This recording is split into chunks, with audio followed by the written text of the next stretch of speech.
마가복음 6장 14절부터 29절에 있는 말씀으로 큐티인 제목은 세례 요한의 죽음입니다. 헤롯은 예수님의 소문을 듣고 자기가 처형한 세례 요한의 영이 들어가 활동하는 줄로 오해하고 두려워합니다. 전에 헤롯은 세례 요한을 잡아오게 가둔 적이 있는데 요한이 헤롯에게 동생의 아내를 취한 것이 옳지 않다고 책망했기 때문입니다. 그리고 그는 자기 생일에 헤로디아와 그 딸의 요청으로 요한의 목을 베었습니다. 첫째는 두려워하는 헤롯입니다. 14절입니다. 이에 예수의 이름이 드러난지라 헤롯 왕이 듣고 이르되 이는 세례 요한이 죽은 자 가운데서 살아났도다. 그러므로 이런 능력이 그 속에서 일어나느니라 하고 예수님이 나사렛에서 거절당하고 12제자를 파송한 후에 세례 요한의 죽음 이야기가 연이어서 나옵니다. 예수님과 제자들이 행한 일의 놀라운 결과 분봉왕 헤롯의 귀에까지 들리게 되죠. 이를 듣고 헤롯은 몹시 당황합니다. 그것은 세례 요한에게 미리 예수님과 그의 제자들의 행적에 대한 예언을 들었기 때문입니다. 예수님의 지혜와 능력이 소문나고 모든 사람이 놀라는 가운데 고향 사람들이 예수님을 배척했던 그때 그 소문이 이 분봉왕 헤롯에게도 들렸던 것입니다. 내가 예수 믿는 소문은 고향에도 들리고 생각지 못한 권력자에게도 들리게 됩니다. 좋은 왕 나쁜 왕 상관없이 나에게 잘하든지 못하든지 내가 예수 믿는 소문은 들리게 되고 그리고 그 결과로 배척을 받게 됩니다. 세례 요한을 죽인 헤롯은 헤롯 대왕의 아들로서 주전 4년부터 주후 39년 동안 갈릴리와 베레아를 관할하던 분봉왕인 헤롯 안티파스입니다. 분봉왕은 원어로는 4분의 1을 다스리는 통치자라고 하는 뜻이죠. 헤롯은 자신의 아들 4명에게 자기가 다스리던 나라를 나누어서 물려주었죠. 헤롯은 예수님과 제자들의 사역으로 복음이 선포되자 죽은 세례 요한이 살아났다고 말하며 두려움에 뜹니다. 분봉왕 헤롯이 예수의 소문을 듣고는 죽은 세례 요한이 살아나서 그의 권능이 예수에게 역사한다고 말합니다. 헤롯은 세례 요한과 예수님의 능력이 같다고 여기고 있는 거죠. 헤롯은 온 천지를 창조하신 예수님의 능력과 세례 요한의 능력은 보았지만 요한을 죽였다는 죄책감에서 벗어날 수 없었습니다. 갈릴리 지역의 분봉왕으로 권좌에 앉아 천하를 호령하던 헤롯이 이미 죽어 장사된 세례 요한을 두려워한 이유는 바로 그가 누구에게도 변명할 수 없는 죄악을 그에게 저질렀기 때문입니다. 15절 16절입니다. 어떤 이는 그가 엘리야라고 또 어떤 이는 그가 선지자니 옛 선지자 중에 하나와 같다 하되 헤롯은 듣고 이르되 내가 목벤 요한 그가 살아났다 하더라. 세례 요한을 감옥에서 목을 벤 헤롯 안티파스는 예수의 사역을 보고받고 나서 세례 요한이 살아났거나 엘리야가 나타났거나 선지자 중에 한 명이 다시 살아났을 것이라면서 두려워하고 있습니다.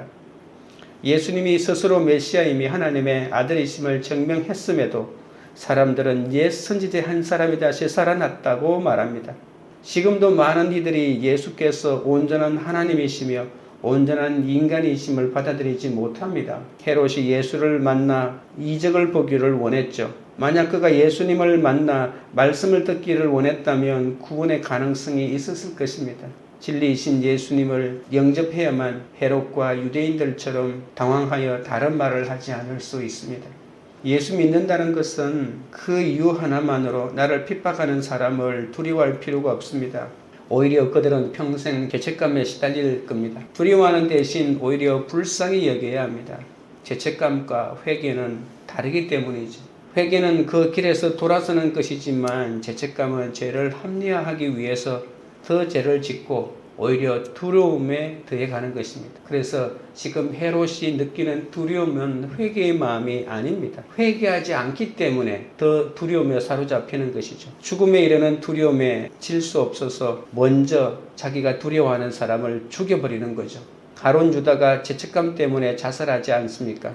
죄책감에는 자유와 기쁨이 없습니다. 세례 요한이 의롭고 거룩한 사람인 줄 알면서도 그를 죽이는 죄를 저지른 헤롯은 세례 요한보다 더 큰 능력을 행하시는 예수님에 관한 소문을 듣고서 두려워할 수밖에 없었습니다. 많은 사람이 리더가 되고 임금이 되기 위해 수많은 사람의 목을 베고 그 자리에 앉습니다. 그래서 죄책감으로 힘들어하다 제명에 죽지 못하는 사람들이 많습니다. 하나님 나라의 복음을 듣고도 방황하는 패역하고 음란한 이 세대 사람의 대표가 바로 헤롯입니다. 헤롯은 분봉왕으로 로마 권력 밑에서 통치권을 행사하던 자였죠. 이스라엘의 4분의 1만 통치하면서도 스스로 왕으로 자처한 것은 이스라엘을 다스리려는 야망과 열망 때문이죠. 나는 지금 4분의 1만 다스리지만 언젠가는 이스라엘 전체를 다스리는 왕이 될 거야 라고 하는 그런 야망에 불탔던 겁니다. 이렇게 누리는 자는 죄 가운데 있기 쉽고 이런 사람이 죄를 지으면 온 세상이 두려운 적이 되는 거죠. 내 두려움의 이면에는 반드시 나의 죄가 있다는 것을 알아야 합니다. 그것을 말씀으로 찾고 직면하는 자만이 두려움에서 벗어나 주님이 주시는 참 자유를 누릴 수가 있습니다. 적용 질문 드립니다. 두려움의 이면에 있는 내 죄를 말씀으로 깨닫고 회개할 것을 찾고 있습니까? 둘째는 헤롯을 책망한 세례 요한입니다. 17절 18절입니다. 전에 헤롯이 자기가 동생 빌립의 아내 헤로디아에게 장가든 고로 이 여자를 위하여 사람을 보내어 요한을 잡아오게 가두었으니 이는 요한이 헤롯에게 말하되 동생의 아내를 취한 것이 옳지 않다 하였음이라. 세례 요한은 헤롯 왕을 향해 동생의 아내를 취한 것이 옳지 않다고 책망함으로써 그와 헤로디아의 노여움을 쌓아 감옥에 갇힙니다. 하나님의 계명을 정면으로 짓밟은 헤롯의 무서운 범죄를 요한이 하나님의 이름으로 용기 있게 책망한 것입니다. 죄책감에 가득한 사람은 음욕을 절제하지 못합니다. 이복형인 헤롯은 동생인 빌립의 아내 헤로디아를 빼앗다시피 하며 다시 결혼하죠. 동생 빌립이 살아있는데도 제수와 결혼한 것입니다. 도덕이 땅에 떨어졌습니다. 누가 감히 왕이 잘못했다고 말하겠습니까? 죽음을 각오하지 않으면 이 왕의 잘못을 책망할 사람이 없습니다. 그런데 세례 요한은 왕이 옳지 않다고 책망하였던 것이죠. 이것이 세례 요한의 능력이요 바로 예수님의 능력 아니겠습니까? 헤롯은 에스의 후손인 이둠의 사람입니다. 에스의 후손인 헤롯이 영적 후손인 야곱의 후손인 이스라엘을 악하고 음란하게 통치하고 있는 겁니다. 로마인에게는 유대인으로 행세해서 분봉왕 자리를 따냈고 유대인에게는 믿음의 사람인 양 자처하면서 로마 황제처럼 살고픈 야망으로 가득 차 이스라엘 사람을 무시하고 그리고 이스라엘 사람을 자신의 욕망을 이루는 도구로 다스리고 있는 것입니다. 모든 죄가 뒤섞인 인간이 바로 헤롯이라고 볼 수 있습니다. 19절 20절입니다. 헤로디아가 요한을 원수로 여겨 죽이고자 하였으되 하지 못한 것은 헤롯이 요한을 의롭고 거룩한 사람으로 알고 두려워하여 보호하며 또 그의 말을 들을 때에 크게 번민을 하면서도 달갑게 들음이러라. 하나님 외에 다른 것을 사랑하는 것이 간음입니다. 요한은 당신이 하나님보다 사랑하는 헤로디아 때문에 망하려고 담대하게 꾸짖었습니다. 둘이 아무리 행복하게 잘 사는 것처럼 보여도 하나님이 없으면 권세와 재력으로 악하게 산다는 것을 알았기에 요한이 담대하게 책망한 것이죠.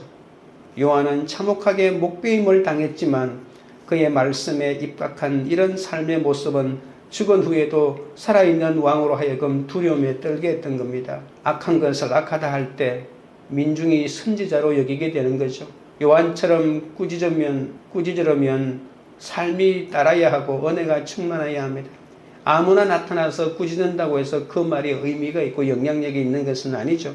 우리는 다른 사람에게 충고하면 다들 기분 나빠합니다. 작은 부분 하나를 가르치려고 해도 내 삶이 뒤따라 주어야 그 가르침이 힘이 있는 것이죠. 내가 복음을 전할 때 헤롯 같은 사람이 나를 지지해주면 좋겠지만 절대 그렇지 않습니다. 이 땅에서 가진 것이 많고 누리는 게 많은 사람이 천국에 관심이 없기 때문입니다. 그래서 내가 복음을 전한다고 해서 내 복음을 들은 사람이 모두 순복하고 그 자리에 나오는 것은 아닙니다. 헤롯이 죄를 지적받고 요한을 죽이듯이 가진 게 많은 사람은 자기 것을 잃을까봐 두려워서 복음을 거부합니다. 천국 복음을 듣고 지지하는 사람은 헤롯이 아니라 오히려 그 땅에 사는 민초들이었습니다.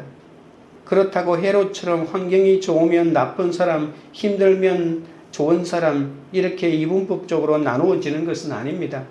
환경이 어떻든 자기 삶에서 구원 때문에 애통하는 그 사람이 바로 천국에 들어갈 수가 있는 것이죠.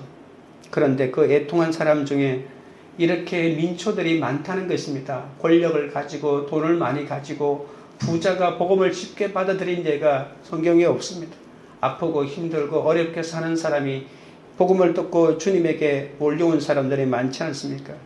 그래서 돈과 권세를 가진 헤롯이 아니라 민초들이 지지하는 삶을 살다 가는 것이 천국으로 가는 죽음을 준비하는 인생입니다. 헤롯은 요한을 죽이려 하지만 무리는 요한을 선지자로 알고 지지합니다. 이처럼 민초들이 지지하는 삶을 살다가 죽어야 합니다. 이스라엘 백성은 요한을 돈 많고 똑똑한 사람으로 기억하지 않았습니다.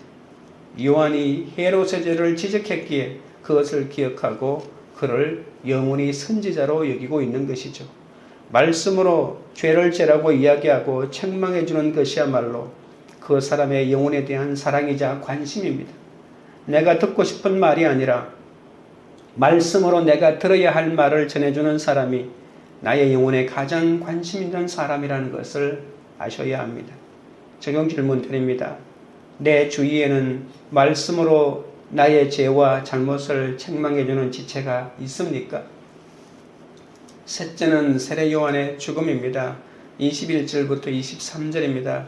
마침 기회가 좋은 날이 왔으니 곧 헤롯이 자기 생일에 대신들과 천부장들과 갈릴리의 귀인들로 더불어 잔치할세 헤로디아의 딸이 친히 들어와 춤을 추어 헤롯과 그와 함께 앉은 자들을 기쁘게 한지라.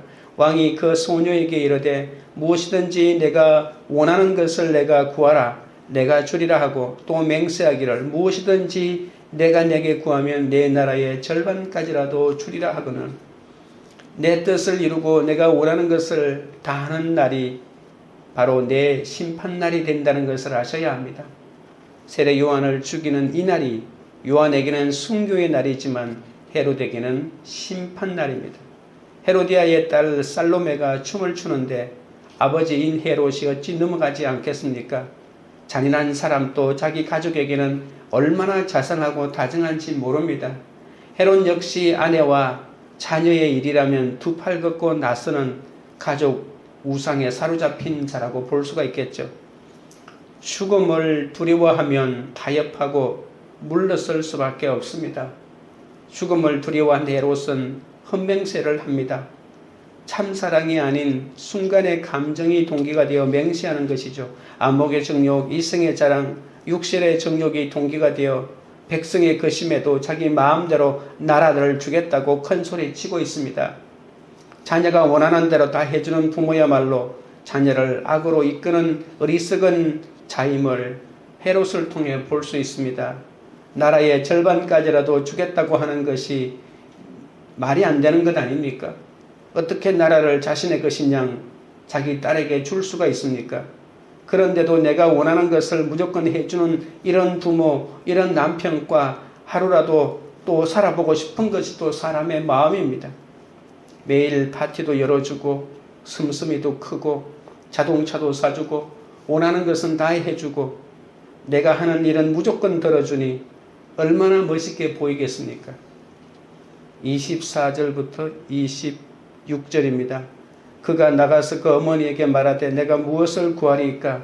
그 어머니가 이르되 세례 요한의 머리를 구하라 하니 그가 곧 왕에게 급히 들어가 구하여 이르되 세례 요한의 머리를 소반에 얹어 곧 내게 주기를 원하옵나이다 하니 왕이 심히 근심하나 자기가 맹세한 것과 그 앉은 자들로 인하여 그를 거절할 수 없는지라. 살로메가 어머니가 시키는 대로 세례 요한의 머리를 소반에 얹어달라고 합니다. 어떻게 10대 소녀가 이런 잔인한 말을 할 수 있을까요? 엄마 헤로디아는 얼마나 미인이었는지 왕이 둘이나 그것도 형제끼리 다투가며 자기 아내로 삼고자 하지 않았습니까? 한 번도 되기 힘든 왕비를 두 번이나 하고 있습니다.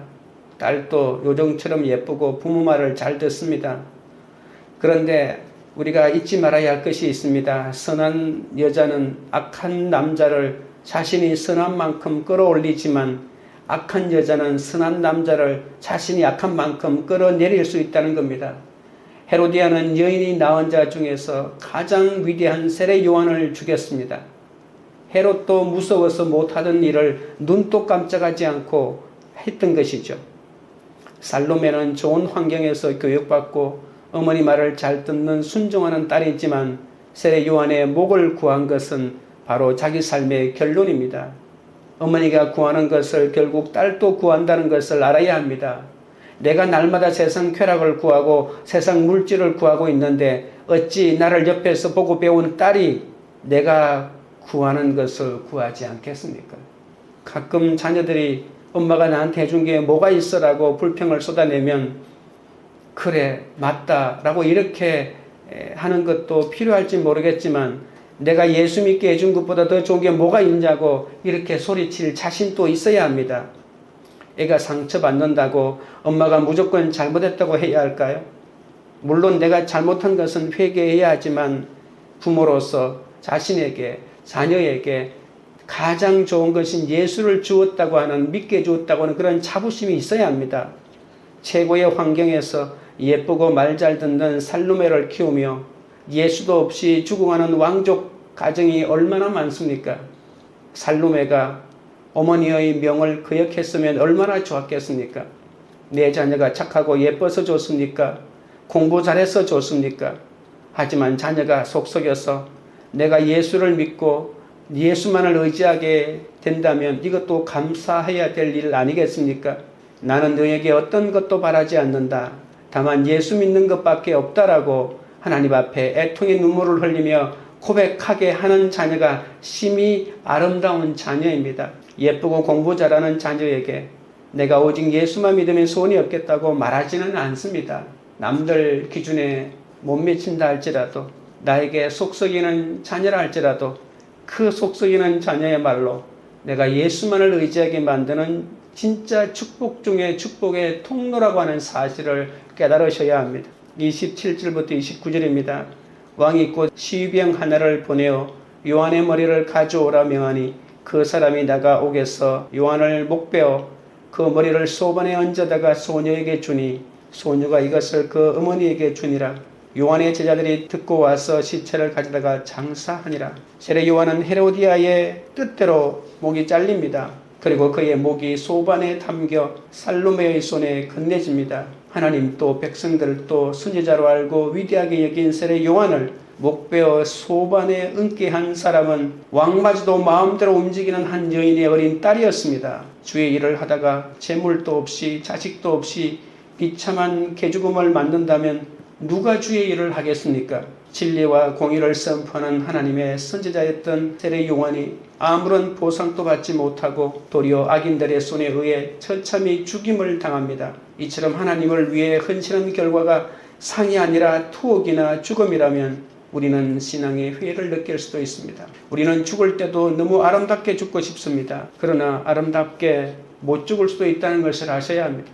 내가 예수를 믿고 내가 하나님의 일을 한다고 해도 내 죽음이 다른 사람 예수 안 믿는 사람보다도 훨씬 더 비참할 수도 있습니다. 예수님도 세례 요한을 얼마나 옥에서 꺼내주고 싶으셨겠습니까? 죽을 사람은 세례 요한이 아니고 헤롯 아닙니까? 그러나 천국은 세상과 다릅니다.